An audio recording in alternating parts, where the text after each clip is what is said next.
이 영상은 제가 직접 겪어보고 알아본 지식들을 바탕으로 13건의 논문과 약 3,000건의 후기를 참고하여 만든 영상입니다.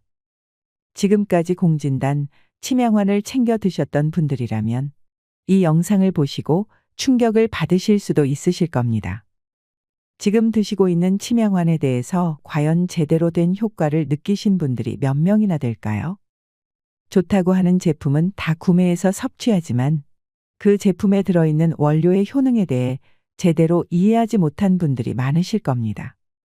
검색창에 침양환을 검색하면 약 2만 건의 제품이 나옵니다. 이렇게 많은 제품에서 어떤 부분을 보고 침양환을 골라야 할까요?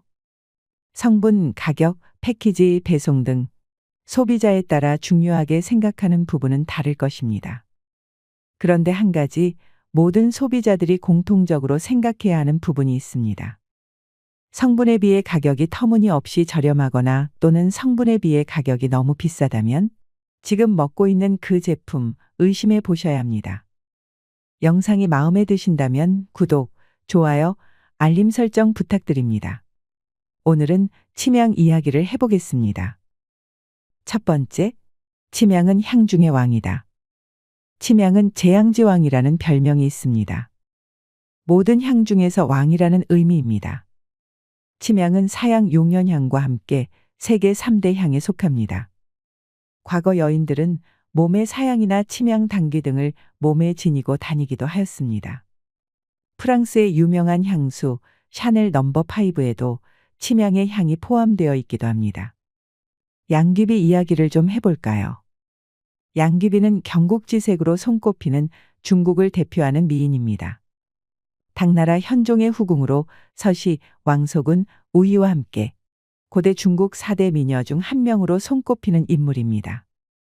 그런데 양귀비가 침양의 향에 매료되었다는 일화가 있습니다. 당나라 때 의상은 옷을 여러 겹 껴입은 형태인데 양귀비는 약간 통통한 편으로 아마도 요즘의 태음인에 속했던 것 같습니다. 그래서 땀이 많았습니다. 따라서 땀 냄새를 없애기 위해서 하루에도 목욕을 여러 번 했다고 합니다. 그런데 양귀비는 다른 장신구를 즐겨 착용하던 당시 고위층 여성들과 달리 일체 장신구를 배제한 채 오직 침양만을 목에 걸었다고 합니다. 당시 당 현종의 총애를 받고 있었기 때문에 많은 귀금속으로 된 장신구를 가지고 있었을 텐데 금은 보화로 자신을 꾸미지 않고 오로지 침양만을 목에 걸었던 것입니다.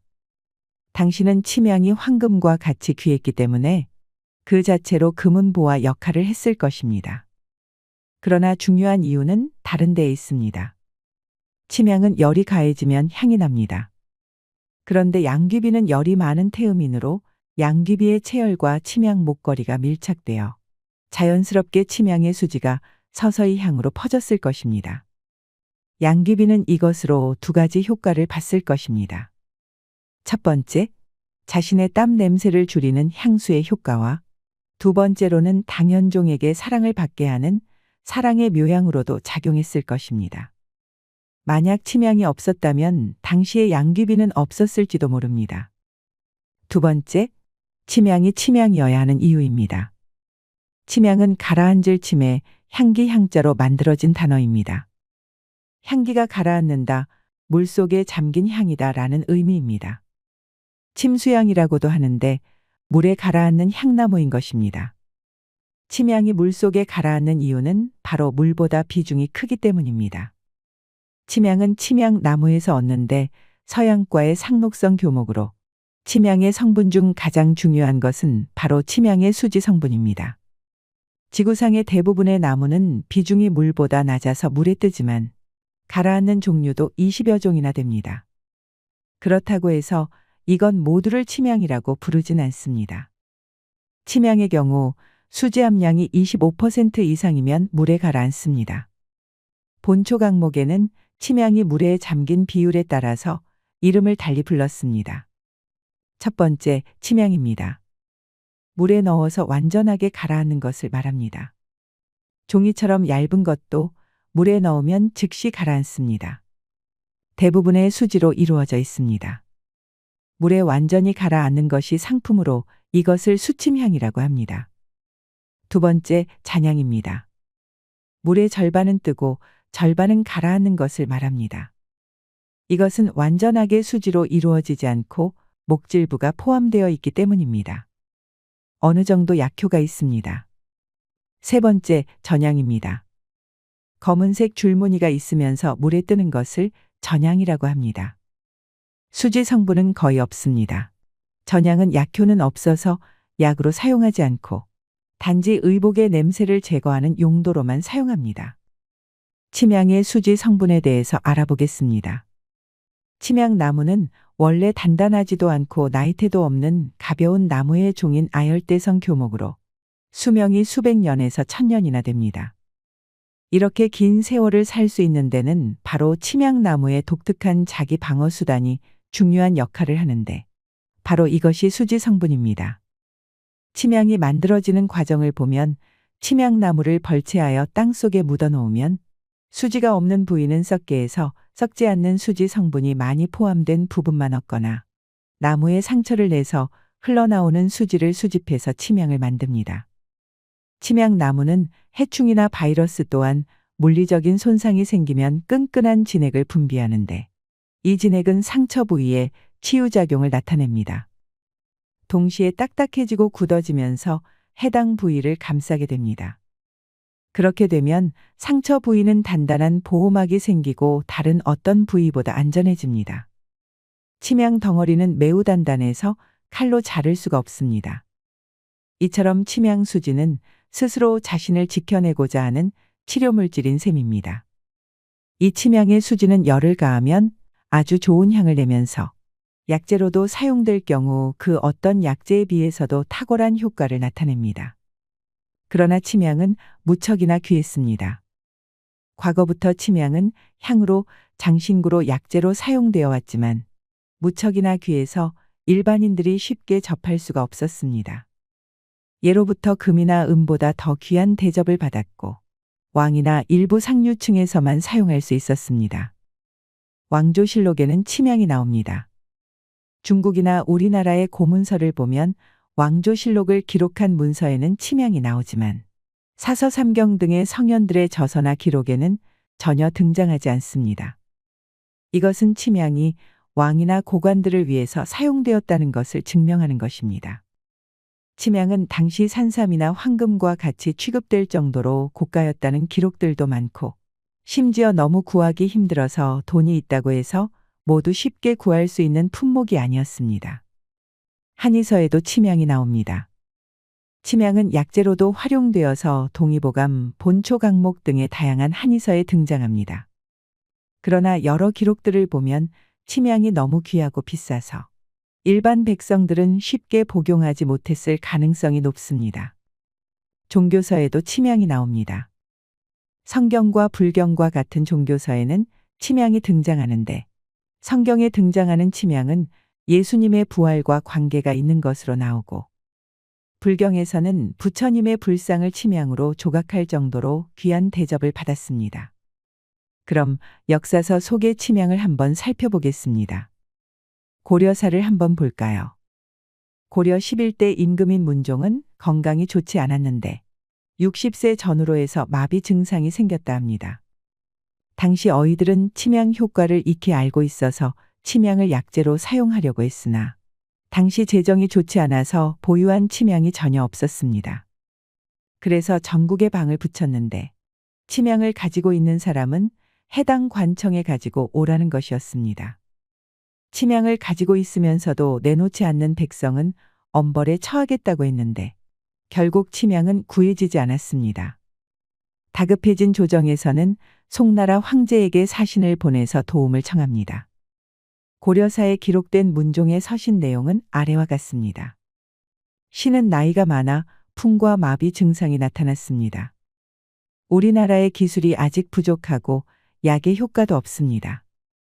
인자하신 황제께서는 침향을 신에게 하사하기를 청합니다. 자존심이 상하는 내용이지만 역사적인 내용이라 문장 그대로 소개했습니다. 이처럼 중국 황제들은 조선의 사신들이 방문하면 그들을 통해서 조선의 임금에게 침향을 선물로 보냈다는 기록들이 있습니다. 침향은 당시 최고의 선물이었거든요. 침향의 포함 요구에 따라서 선물의 진가가 달라졌다고 합니다. 고려사의 또 다른 내용을 한번 보겠습니다. 의종 17년의 송나라에서 릴지와 함께 금으로 만든 상자에 침향을 넣어서 보냈다는 기록이 있습니다. 침향 상자에 금을 넣어서 보내는 것이 아니라 금으로 된 상자에 침향을 넣었다는 것은 당시 침향이 더 귀했다는 것은 보여주는 대목입니다. 과거 국내로 유입된 침향은 대부분 궁궐에서 소모했습니다. 그조차도 충분하지가 않았죠. 그러한 내용이 왕조실록에 그대로 기록되어 있습니다. 이처럼 당시 침향은 귀했고 누구나 탐을 내는 약재 중 하나였습니다. 다음으로 침향의 약효를 한번 보겠습니다. 먼저 동의보감의 기록입니다. 침향은 기를 이끌어주는 이기약에 속합니다. 따라서 몸속의 기를 조절하는 한편 혈행을 도와주기 때문에 다양한 처방에 사용되었습니다. 허준의 동의보감에는 침향이라는 이름이 들어간 처방이 총 12개가 나옵니다. 처방 이름에 약재 이름이 들어간 경우는 그 약재가 처방에서 가장 중요하다는 것을 의미합니다. 가장 대표적인 처방으로는 바로 침향 감기산이 있습니다. 처방 이름을 보면 침향이 가장 중요한 약재이면서 기운을 아래로 내려주는 효능이 있을 것으로 추측됩니다. 침향 감기산은 스트레스가 심한 현대인에게도 적합한 처방입니다. 동의보감에 보면 침향의 성질은 열하고 맛은 매우며 독이 없다라고 했습니다. 더불어서 풍수나 독종을 낫게 하며 나쁜 기운을 없애고 명치 끝이 아픈 것을 먹게 한다. 콩팥의 기능을 돕고 성기능을 높이며 냉풍으로 마비된 것, 광난으로 토하고 설사하거나 쥐가 나는 것을 낫게 한다고 기록하고 있습니다. 침향의 기운이 위, 췌장, 콩팥, 신장, 간장으로 들어간다는 의미로 거의 오장육부 대부분의 기운을 끌고 간다는 것입니다. 동의보감에는 침향은 모든 기를 끌어올려서 머리 끝까지 가게 하고 아래로는 발바닥까지 가게 하도록 한다라고 기록되어 있습니다. 침향은 진기를 잘 오르게 한다. 그리고 침향은 위기를 보하고 조화시킨다. 탕약에도 쓰기도 하고 갈아서 즙을 내어 먹기도 한다. 알약이나 가루약에 넣어 쓰는 데는 아주 보드랍게 가루를 낸다라고 기록하고 있습니다. 본초 강목에도 침향이 기록되어 있습니다. 속을 편하게 하고 오장을 보하며 양기를 보충한다.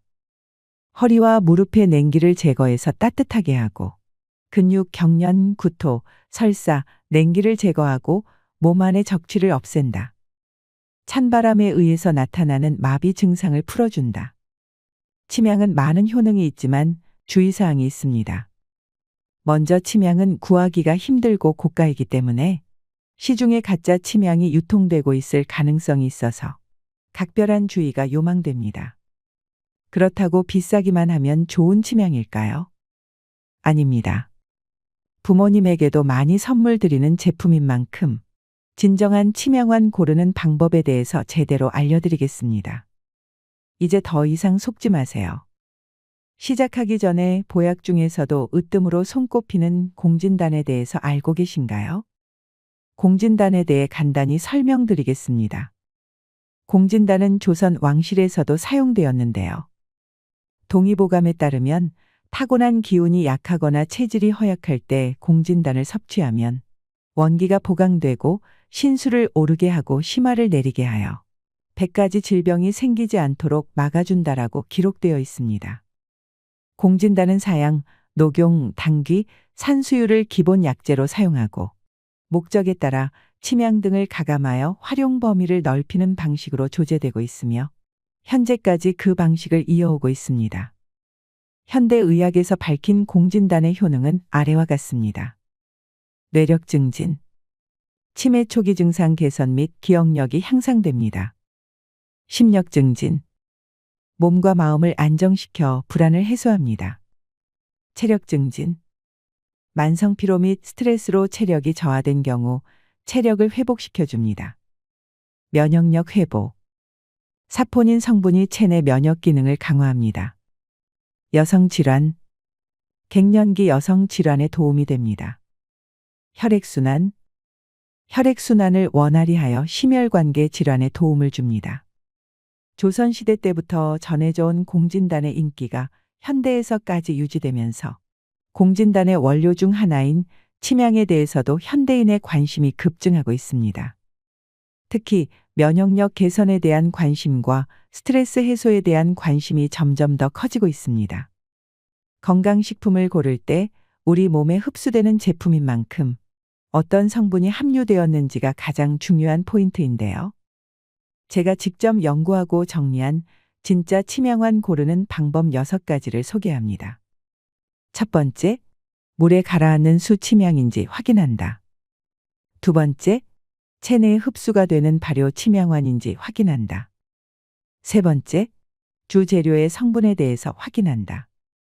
진세노사이드 함량은 꼭 확인해야 한다. 네 번째, 잔류농약이 검출되지 않은 것인지 확인한다. 다섯 번째, 추출액이 아닌 분말인지 확인한다. 여섯 번째, 전문가의 의견이 반영되었는지 확인한다.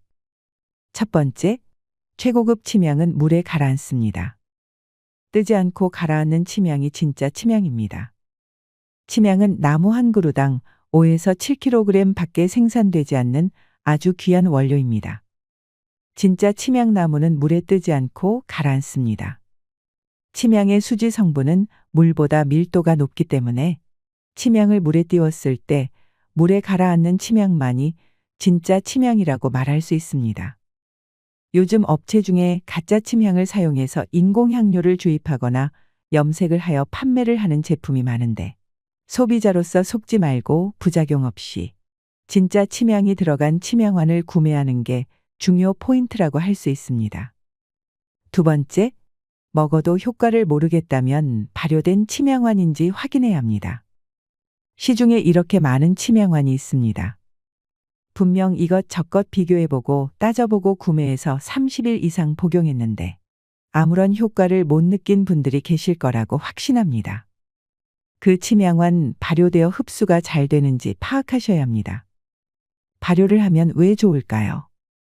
유산균 같은 유익균이 몸속에 들어가기도 하지만 침향 분자량이 작아져서 우리 몸에 흡수하기 쉽게 만들어집니다. 진짜 발효한 침향 추출액의 입자 크기는 머리카락의 20분의 1굵기입니다. 발효하지 않은 침향환보다 작아진 입자 크기만큼 체내 흡수율이 높아지기 때문에 침향환에 있어 발효는 필수 요소입니다. 세 번째, 주재료의 성분에 대해서 확인해야 합니다. 침향환을 고를 때 주재료의 성분과 효능이 어떤 것인지 제대로 알고 구매하는 것이 중요합니다. 시중에 나와 있는 침향환 중 홍삼이 함유된 침향환이 많은데요. 홍삼이 들었다고 해서 무조건 좋은 것이 아니라 홍삼의 진세노사이드 함량이 중요합니다. 지금 먹고 있는 제품의 진세노사이드 함량 확인하셨나요? 홍삼을 드시는 분들이라면 진세노사이드의 중요성에 대해서 알고 계실 겁니다. 진세노사이드는 조선시대부터 약용식물로 활용되어 온 3의 약용 성분으로서 현대에서는 항산화 활성을 촉진하는 것으로 보고되고 있습니다. 홍삼이 갱년기 여성 건강에 도움이 된다고 많이 알고 계실 텐데요. 갱년기 여성 건강은 물론이고 피로 개선, 면역력 증진, 항산화 효과, 기억력 개선, 혈액 흐름 개선에도 도움을 줍니다. 이러한 효과를 보기 위해선 홍삼 속에 있는 진세노사이드 성분이 중요한데요. 진세노사이드 함량이 25mg 이상인 제품만이 진정한 갱년기 여성 건강 개선을 기대할 수 있다고 보시면 됩니다. 홍삼보다 진세노사이드 함량이 높은 재료가 바로 산삼인데요. 연구에 따르면 진세노사이드 함량이 산삼배양근에서 높게 나타난다고 나와 있습니다. 산삼에는 홍삼의 6배에 달하는 진세노사이드 함량이 들어있는데요. 진세노사이드 함량이 단 1mg만 함유되어도 홍삼, 산삼이 함유되었다며 자랑하는 곳들이 많은데 속지 않도록 주의하시기 바랍니다. 진세노사이드 함량을 투명하게 공개하는 제품을 골라야지만 섭취하셨을 때 진정한 효능을 느낄 수 있습니다. 그리고 환기 성분이 있는지도 확인하셔야 합니다. 위 사진은 침향, 산삼과 더불어 면역력에 도움이 되는 좋은 성분인 황기입니다. 황기는 동의보감과 같은 조선시대 대표 한의학서에서 자주 언급되어 온 한국의 전통 약재이기도 하죠. 우리 몸의 체온이 1도 떨어지면 면역력이 30% 떨어지게 된다고 하니 우리 몸의 온도를 적정 온도로 높이며 유지하는 게 중요하다고 볼 수 있습니다. 몸의 기력을 보충하는 성분에 황기는 빼놓을 수 없는 필수 재료이기도 하지요. 황기에 있는 셀레늄은 비타민 E와 비교했을 때 500배 높은 효능을 자랑하는데요. 평소 식습관으로 섭취하기 힘든 비타민 E의 셀레늄 효능을 황기를 섭취함으로써 진정한 효과를 보실 수 있습니다. 셀레늄은 활성산소로부터 세포 손상을 줄임으로써 면역 체계를 돕는 능력을 갖고 있습니다. 다른 항산화제와 시너지 효과까지 있어 몸을 보호해주는 성분이기도 합니다. 네 번째, 잔류 농약이 검출되지 않은 것인지 확인하세요. 농약 성분들은 농작물을 잘 자라게 하는 효과가 있지만 문제는 체내에 들어갈 경우 각종 부작용을 일으킬 수 있습니다. 몸속에 들어온 잔류 농약은 각종 질병의 원인이 됩니다. 우리 몸속에 들어온 잔류 농약은 각종 질병을 일으킬 수 있습니다.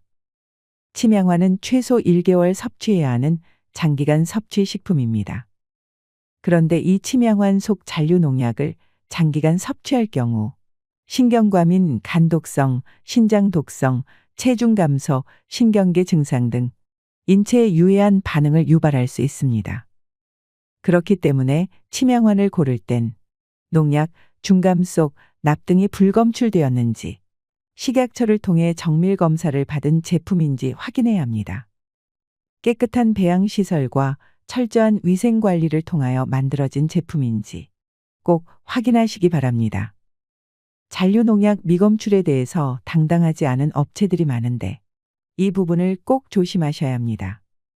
건강관리를 위해 제품을 섭취했다가 오히려 잔류농약 때문에 건강을 해칠 수 있으니 꼭 검증된 원료만을 사용하는 제품을 섭취하시길 바랍니다. 다섯 번째, 추출액이 아닌 분말인지 확인하세요. 귀한 재료가 들어가도 그 비율이 0.1%라면 효과를 기대할 수 없는 것이 당연합니다. 추출액의 경우 0.01g의 적은 원료만으로도 100% 추출액이라고 표기가 가능하기 때문에 실제 원료가 얼마나 들어갔는지 정확히 알 수 없습니다. 이러한 경우를 대비하여 정제수의 우린 액체가 아닌 원물을 통째로 분말화한 제품을 구매하셔야 합니다. 분말화하여 프리미엄 원료를 사용한 제품은 육안으로도 구별할 수 있습니다. 고품질 원료 함량으로 인해 단면적 부분의 색상 차이가 발생하게 되는데요. 프리미엄 원료의 제품이 저가 원료로 제작한 제품보다 더 진하고 입자가 부드러워 보이는 것을 확인하실 수 있습니다. 여섯 번째, 전문가의 의견이 반영되었는지 확인하세요. 치명환에 있어서 가장 중요한 것은 주재료의 배합입니다. 치명의 함유량은 물론이고 녹용, 홍삼, 산수유 등이 어떤 배합으로 제조되었는지 확인하는 것이 가장 중요합니다. 약사, 한의사, 의사 등 치명의 성분에 대해 확실히 이해하고 치명환이 어떤 배합으로 만들어졌는지에 대한 의견이 반영된 치명환을 고르셔야 합니다. 저는 위 사항을 토대로 완벽에 가까운 치명환을 찾았습니다. 정해담 치명환은 산삼, 녹용, 홍삼이 모두 들어있는데 시중에 이런 치명환이 나온 것은 처음 봅니다. 국내에서 유일하게 산삼, 녹용, 홍삼이 모두 들어있는 치명환은 정해담 치명환뿐입니다. 정해담에서 나온 치명환이 산삼, 녹용, 홍삼, 치명 등 좋은 약재 함량이 많고 성분적인 부분에 있어서도 우수합니다. 여러분 공진당을 약국에서 사드시거나 한의원에서 지어서 드시는 분들이 많은데요. 30판에 최소 200만 원대부터 시작됩니다. 아무리 건강에 좋다지만 너무 비싸죠. 한의원에서 지어 먹으면 더 비쌉니다. 그런데 정말 비싼 만큼 효능이 좋을까요? 아닙니다. 지금까지 우리는 남 좋은 일 하고 있었던 것입니다. 약국이나 한의원에서 200만 원 주고 사 먹는 제품보다 훨씬 더 질 좋은 제품을 하루 한 알, 커피 한 잔 값으로 드실 수 있는 방법이 있다면 어떨까요? 제가 3개월 전부터 현직 약사분께 추천받아서 섭취하고 있는 제품이라 자신있게 추천드릴 수 있습니다. 정혜담을 만드신 대표님에게 직접 부탁하여 시니어 연구소 구독자분들에게 좋은 가격으로 소개해 드릴 수 있게 되었습니다. 광고비 전혀 받지 않고 소개해 드리는 것이니 필요하신 분들은 도움받아 가셨으면 좋겠습니다. 준비된 수량이 많지 않아 보유한 수량이 소진되면 다시는 없을 가격입니다. 밑에 고정 댓글 링크를 확인해 주세요. 사랑하는 부모님께 선물하거나 부부가 함께 드시면 좋겠습니다. 이상으로 시니어를 위한 모든 것, 시니어 연구소였습니다.